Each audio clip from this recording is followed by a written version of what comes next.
Amigos y amigas, Dios les bendiga. Bienvenidos una vez más a este conversatorio sobre la palabra del Señor. Damos gracias a nuestro Dios que nos da la oportunidad hoy de hablar de su bendita palabra. Hoy yo quiero empezar leyendo un versículo bíblico. Dice la palabra del Señor en el Proverbio capítulo 20, versículo 27. Dice: lámpara de Jehová es el espíritu del hombre, la cual escudriña lo más profundo del corazón. El Señor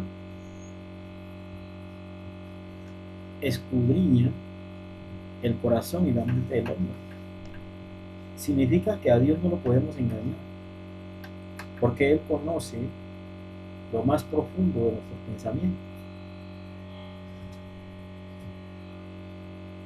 El tema que vamos a tocar hoy tiene que ver con esto, y es muy importante que nosotros entendamos la importancia de luchar cada día por la salvación de nuestra alma. Hoy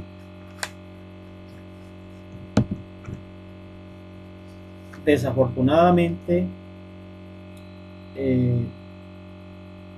muchos pastores están llevando millones de almas para que se vayan con nuestro Señor Jesucristo el día del arrebatamiento, pero desafortunadamente ellos se van a quedar. Y por eso digo desafortunadamente, porque es desafortunado que quien está enseñando la palabra, quien está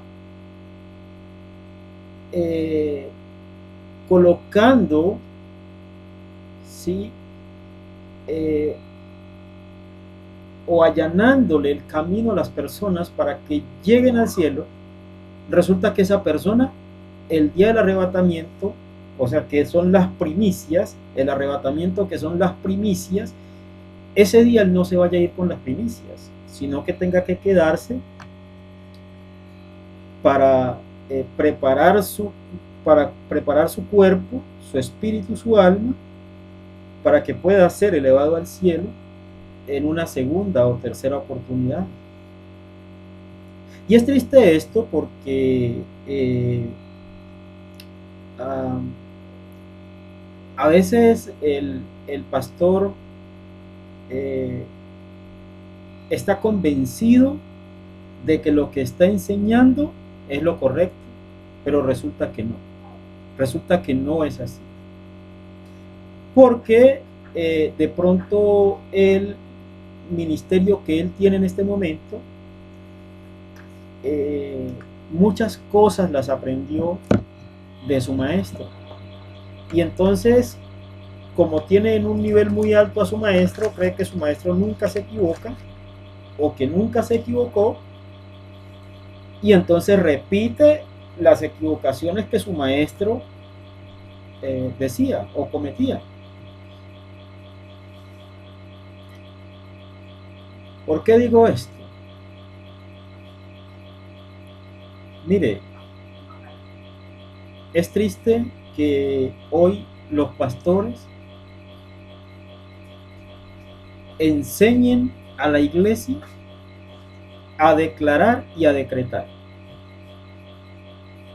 No es posible que los pastores enseñen a la iglesia a que declare algo, y con argumentaciones que están fuera de lugar, ¿sí? Declarar algo es ordenarlo,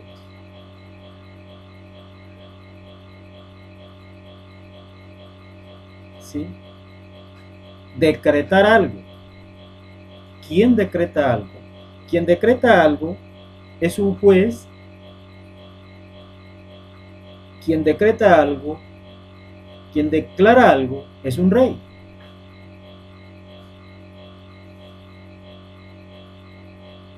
en el sentido estricto del gobernante. Porque entonces va a decir por allá un cristiano, no es que somos reyes y sacerdotes de Dios, y por eso declaramos. Y estoy hablando del sentido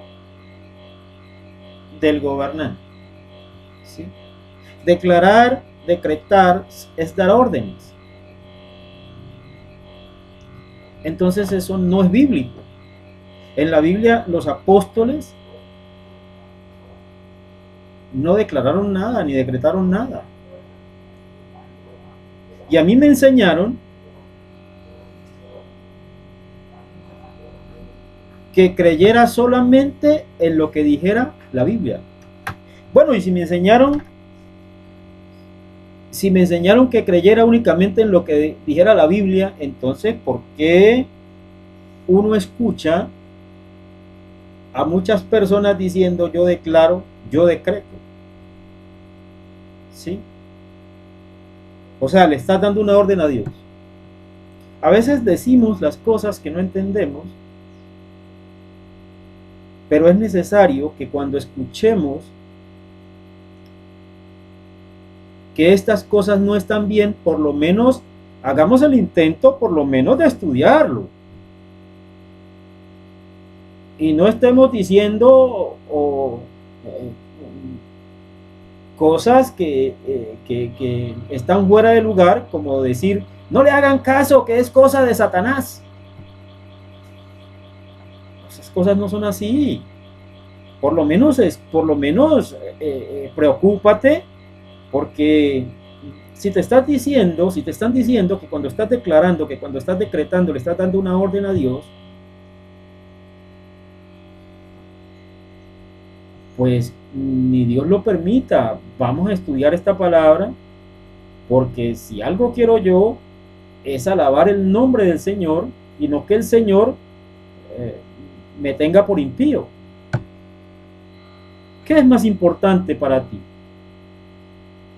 ¿Que el día del arrebatamiento te vayas con el Señor o que te quedes? ¿Qué es más importante para ti? ¿Vivir conforme a la voluntad de Dios o vivir conforme a la voluntad del hombre? Entonces, se hacen cosas y se dicen cosas que no están descritas en la Biblia. En la palabra no están descritas. ¿Y qué quiere Dios? Dios quiere que nosotros hagamos su voluntad.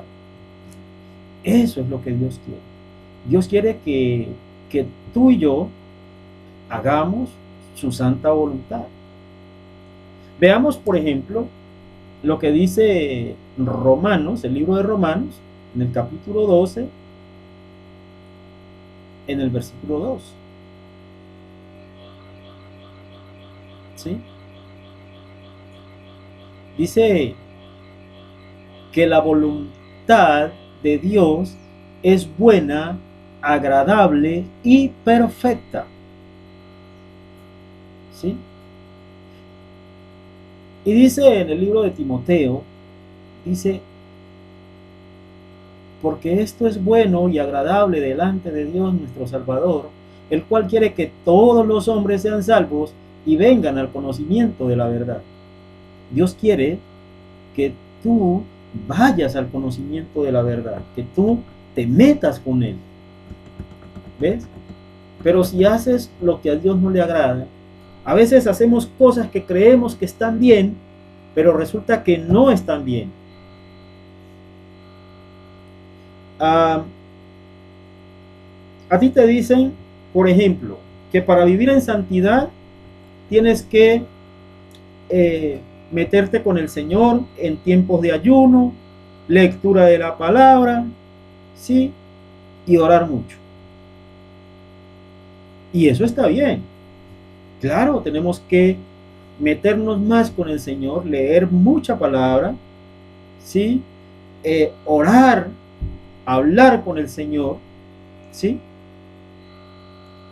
Pero entonces, cuando hacemos estas cosas, tenemos que entender algo, que de nada te sirve que tú ayunes, que tú ores y que tú leas la palabra pero que al mismo tiempo o poco después vayas y te prestes para escarnecer a una persona, y mucho menos a un hermano. ¿Crees que tu oración va a tener éxito? ¿Tu ayuno va a tener éxito cuando tú estás hablando mal de una persona? Cuando el Señor dice, y el segundo mandamiento es igual que el primero: amarás a tu hermano, a tu prójimo, como a ti mismo. ¿Y tú crees que es amor al prójimo hablar mal de él? Pues estás ofendiendo a Dios cuando hablas mal de una persona, o cuando permites que alguien te hable mal de una persona. Eso es. Entonces, ¿de qué te sirvió la oración? ¿De qué te sirvió el ayuno? ¿De qué te sirvió la lectura de la palabra? Eso no te va a dar santidad, mi hermano, mi hermana. Eso no te va a dar santidad. Cuando haces lo que Dios no te ha mandado, cuando no es bíblico algo, no tienes por qué hacerlo, porque no es bíblico. ¿Dónde está en la Biblia que yo puedo declarar y decretar? Que alguien me lo enseñe, y cuando alguien me lo enseña, entonces que venga y me exhorte, y que me diga: hermanito, usted está equivocado, porque aquí en la Biblia dice que yo puedo declarar y decretar. Entonces que me enseñe. Pero ¿por qué los pastores enseñan eso? ¿Por qué están enseñándole eso a la iglesia? Ahora, ¿por qué la iglesia no hace como la iglesia antigua? Es que toda palabra tienes que colocarla delante de Dios para que sea el Señor ilustrándote, para que sea el Señor enseñándote, instruyéndote y capacitándote. Y tú como orador, como creyente, como amante de nuestro Señor Jesucristo, tienes que entregarte a Él y decirle al Señor que traiga a ti espíritu de sabiduría y espíritu de revelación para que estas cosas vengan a ti. Si no le pides al Señor espíritu de sabiduría, espíritu de revelación, créeme, estas cosas nunca van a llegar a ti. Y cada vez que recibas estas palabras, vas a estar en problemas. Cada vez que empieces con estas religiosidades, pues entonces vas a estar en problemas. Hay muchos religiosos en las iglesias.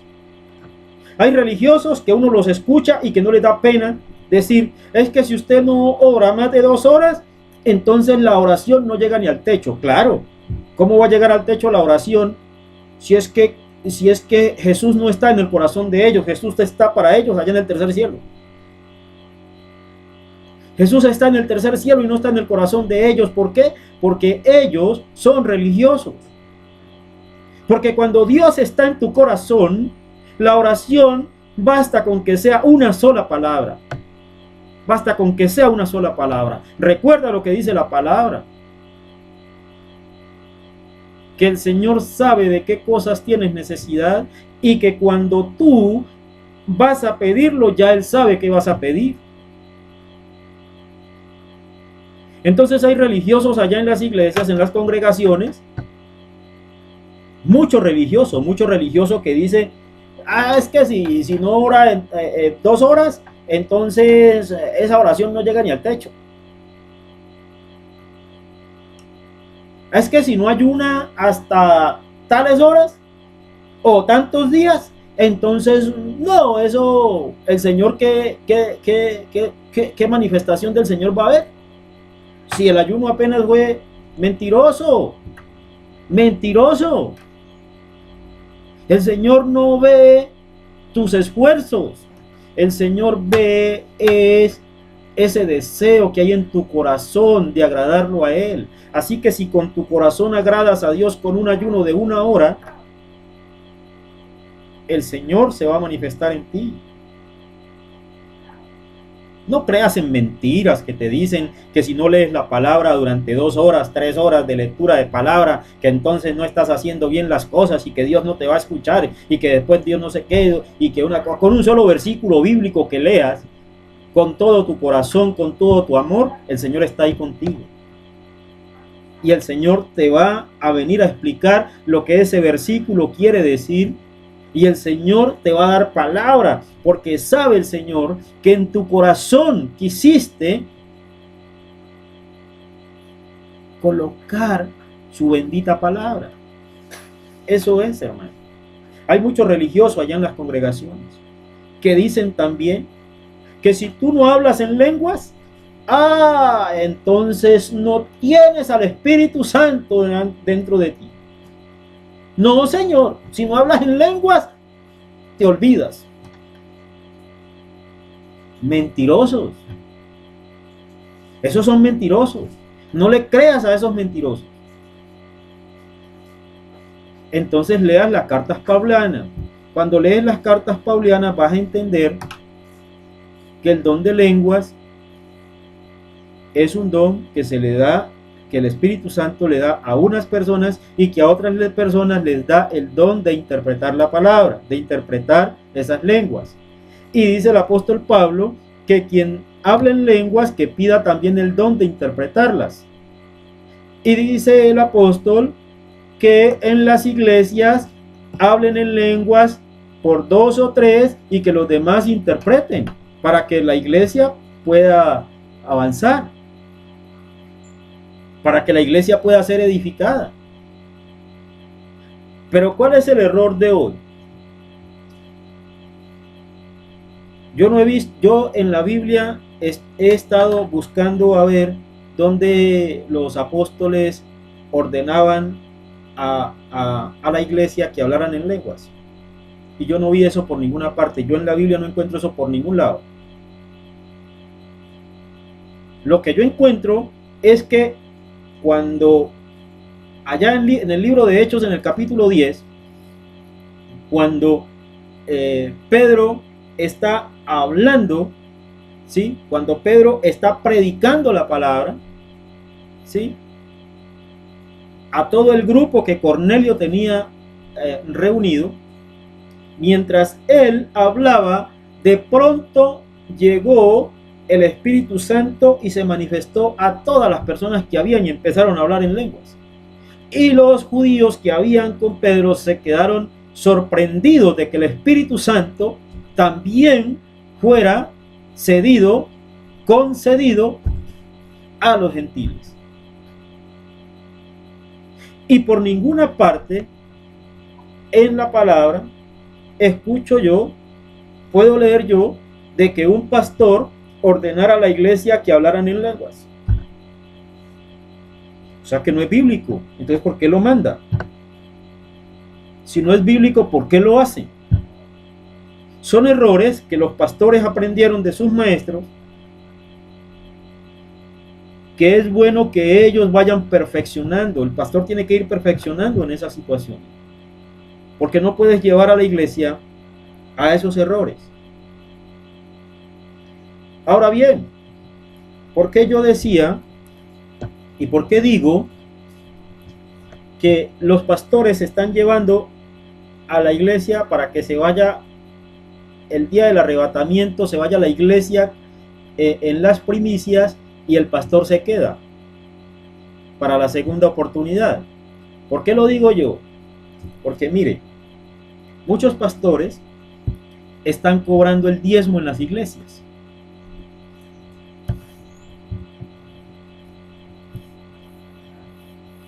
Y yo quiero leerte el capítulo 7, versículo 11 del libro de Hebreos. Dice la palabra: sí, pues la perfección fuera por el sacerdocio levítico, porque bajo él recibió el pueblo la ley. ¿Qué necesidad habría aún de que se levantase otro sacerdote según el orden de Melquisedec y que no fuese llamado según el orden de Aarón? Porque cambiado el sacerdocio, necesario es que haya también cambio de ley. Y aquel de quien se dice esto es de otra tribu, de la cual nadie sirvió al altar, porque manifiesto es que nuestro Señor vino de la tribu de Judá, de la cual nada habló Moisés tocante al sacerdocio. Y esto es aún más manifiesto si a semejanza de Melquisedec se levanta un sacerdote distinto, no constituido conforme a la ley del mandamiento acerca de la descendencia, sino según el poder de una vida indestructible, pues se da testimonio de él: tú eres sacerdote para siempre, según el orden de Melquisedec. Queda pues abrogado el mandamiento anterior a causa de su debilidad e ineficacia, pues nada perfeccionó la ley, y de la introducción de una mejor esperanza por la cual nos acercamos a Dios. Mire usted que la palabra es clara. Quedó abrogada la ley que obligaba al pueblo a pagar diezmos, porque hubo cambio de sacerdote. Y tenemos un sacerdote que vive para siempre, aleluya. Y por eso, por ninguna parte se escucha que Jesús pidiera diezmos. Ah, claro, Jesús sí pagó diezmos, porque él vivió en la ley. Entonces él pagó diezmos. Pero él nunca pidió diezmos a nadie. El apóstol Pablo, que fue el apóstol enviado a nosotros los gentiles. Ahora, si algún pastor es judío y enseña la ley y pertenece al sacerdocio levítico, pues entonces que pida el diezmo. Pero entonces ya no estás en la gracia, sino que estás en la ley. Y vas a ser juzgado en la ley y no en la gracia. ¿Ves? Pero diga usted que puede discernir esta palabra si estoy equivocado o estoy en lo cierto. Si estoy en lo que equivocado, pues entonces hágamelo saber desde la palabra, desde la Biblia, que lo que dice esta palabra no es cierto. ¿Por qué? Porque el apóstol Pablo habría podido pedir el diezmo para, a través del diezmo, poder ir a llevarle comida a los israelitas, a la iglesia que estaba en Israel, que estaba aguantando hambre, que estaba pasando mucha hambre. Pero no, señores, el apóstol Pablo, ¿sí?, recogió voluntariamente lo que cada uno quiso dar según lo que Dios colocara en su corazón. Y él y Timoteo administraron esos donativos que dio las iglesias y la llevaron a la iglesia que estaba en Israel, porque la iglesia que estaba en Israel estaba pasando hambre porque estaba siendo perseguida y por la situación que se vivía en esa época en Israel. Entonces, habría sido más fácil para el apóstol Pablo, ¿no cree usted?, pedir el diezmo que pedir ofrendas. Y sin embargo, el apóstol Pablo nunca pidió diezmos, ¿sí? Entonces, mire usted que el cristiano que va y paga el diezmo en la iglesia, él no va a tener ningún problema, porque el diezmo ni condena ni salva. El diezmo no condena, el pagar el diezmo no salva a nadie. Nadie se va a salvar porque pague diezmos. Y nadie se va a condenar porque no pague diezmos. Eso es mentira. Pero en cambio, el pastor que obliga a la iglesia a pagar el diezmo, él sí no se va a ir el día del arrebatamiento, porque él no está obrando conforme a los mandamientos que están descritos aquí en la palabra, exactamente lo que dice aquí el libro de Hebreos en el capítulo 7, capítulo 8 y capítulo 9. Esos 3 capítulos de Hebreos, es bueno que, si usted es pastor, que cobra el diezmo por tradición pastoral, pues entonces haga un estudio sobre Hebreos 7, 8 y 9, para que usted vea que está en error y no vuelva a pedir diezmos, porque seguramente usted, si sigue cobrando el diezmo, pues no se va a ir el día del arrebatamiento, con las primicias, sino que usted se va a quedar para la segunda oportunidad que Dios le da a la iglesia, ¿sí? Había dicho yo, y lo he repetido siempre, que la palabra de Dios nos muestra cómo el arrebatamiento va a ser en 3 etapas. Las primicias, que están el día del arrebatamiento, luego, como está estipulado en el libro de Daniel y en el libro del Génesis, que la iglesia que se queda después del arrebatamiento va al lugar que el Señor le tiene preparado a ella, donde el enemigo no la va a poder alcanzar, ¿sí? Y dice el libro de Daniel que van a estar por 1200 y algo de días, que son 3 años y medio, allá preparándose para irse con el Señor. Y los que desobedecieron a la palabra, al mandamiento que está en el capítulo 24 de Mateo, los que desobedecieron a esa orden que el Señor Jesús dio, porque Él dice que los que estén en Judea huyan a los montes, esa es una orden, y los que desobedecieron a esa orden van a ser perseguidos en los pueblos y en las ciudades por el anticristo, y estos van a ser torturados hasta la muerte, ¿sí? Que esa es la tercera etapa del arrebatamiento. Las prédicas pasadas, ahí está cómo se describe lo que va a pasar en el arrebatamiento. El arrebatamiento de la iglesia, además, y me excusa que me salga un poco del tema, muchos le colocan fechas. Unos dijeron que para el 11 de mayo, otros están diciendo que para el 23 de septiembre o algo así.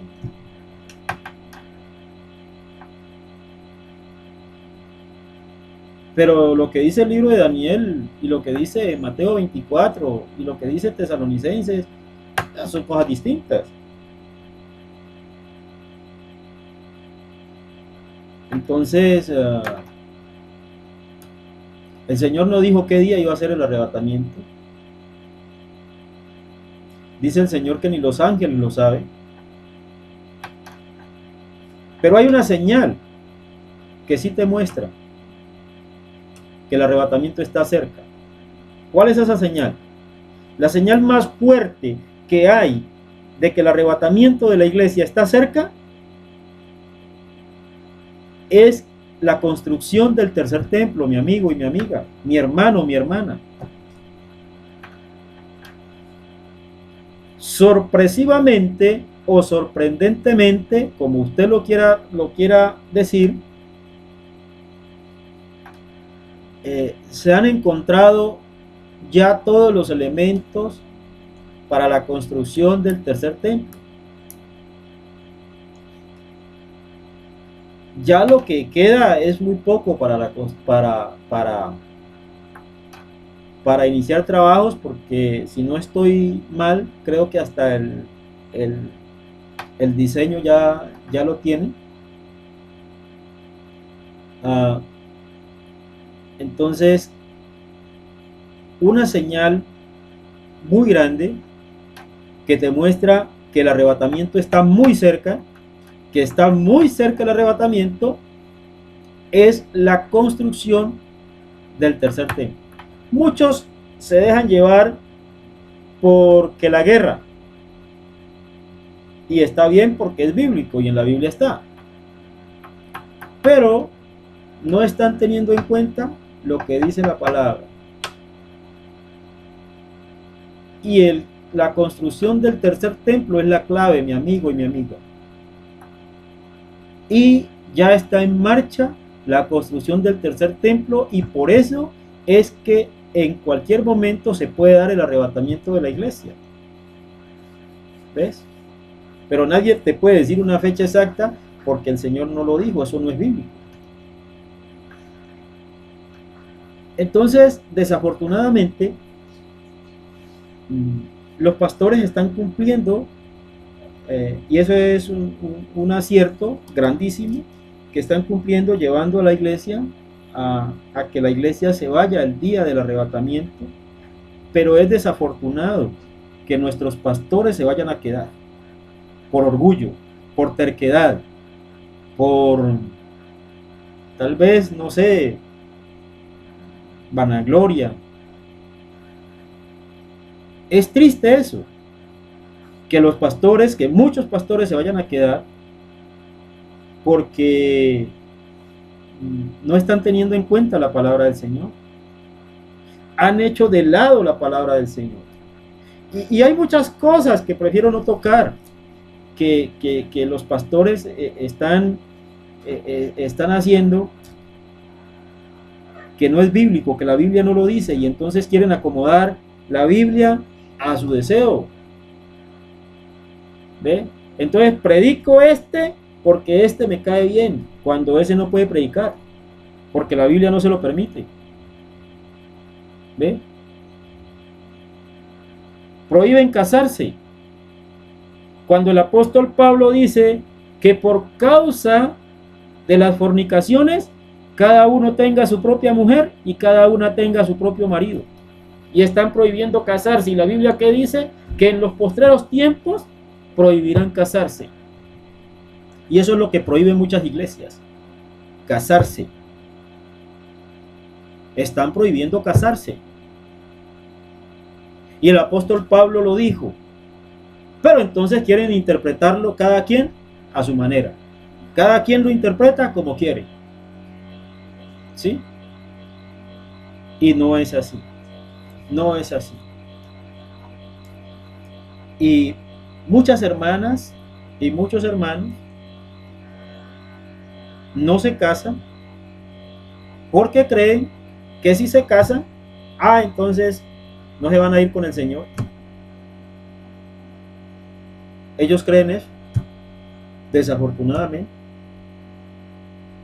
Y eso da tristeza, porque eso lo único que puede hacer es que esa persona puede entrar en pecado. Puede entrar esa persona en fornicación. Imagínense. Una persona que no se casa porque le prohíben casarse en la congregación donde está, y ahora sí termina cometiendo un verdadero pecado. Porque entonces, si no tiene don de incontinencia, imagínense, si no tiene don de incontinencia, entonces va y entra en pecado.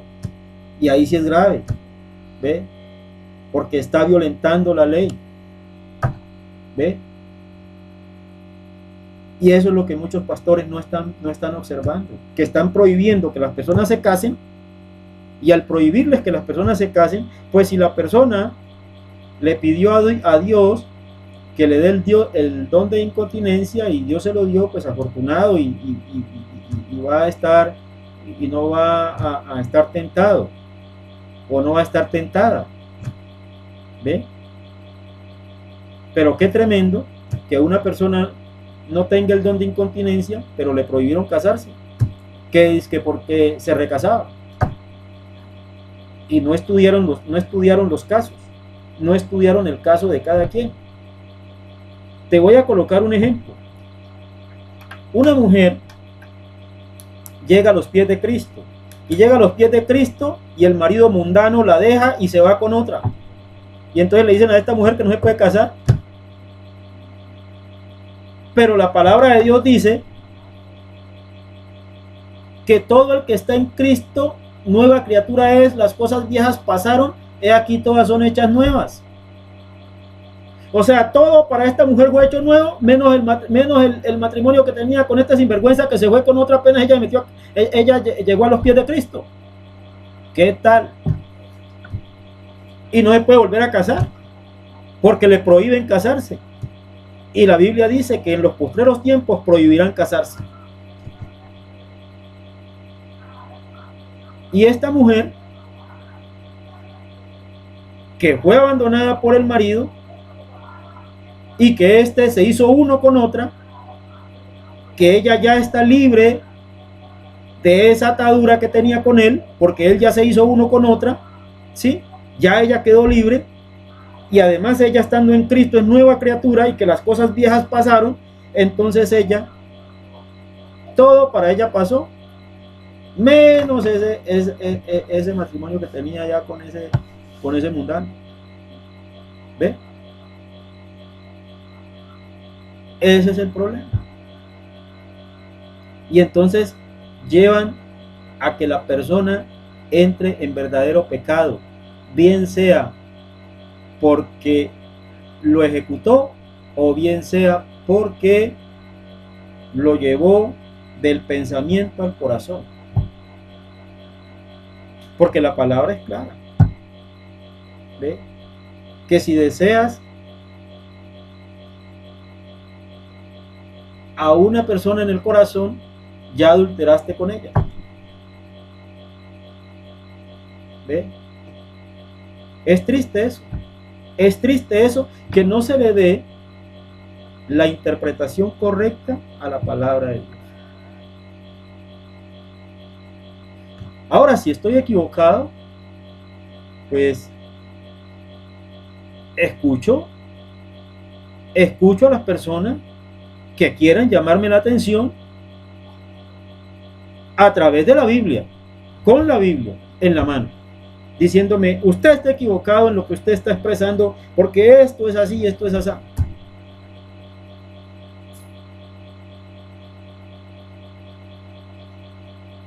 Amigos, hermanos, hermanas,